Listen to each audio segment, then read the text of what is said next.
ஏன் இந்த முருகனின் சிலை மட்டும் காதுகள் பெரிதாகவும் கிழக்கு நோக்கியும் உள்ளது என்பது இன்று வரை ரகசியமாகவே கருதப்படுகிறது.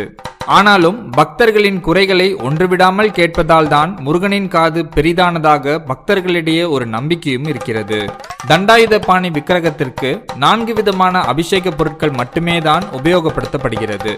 அவை நல்லெண்ணெய், பஞ்சாமிர்தம், சந்தனம், விபூதி என்பவை. பன்னீர் மார்கழி மாதத்தில் மட்டும் உபயோகப்படுத்தப்படுகிறது. இவைகளில் சந்தனம், பன்னீர் தவிர மற்றவையெல்லாம் தண்டாயுதபாணியின் சிரசில் வைத்து உடனே அகற்றப்படுகிறது.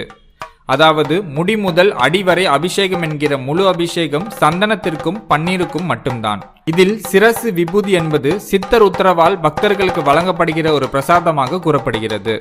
விழா பூஜை, சிறுகால பூஜை, காலசாந்தி, உச்சகால பூஜை, ராஜ அலங்காரம், ராக்கால பூஜை, தங்க வாகன தரிசனம் என தினமும் காலை முதல் இரவு வரை பூஜைகள் நடைபெறுகிறது.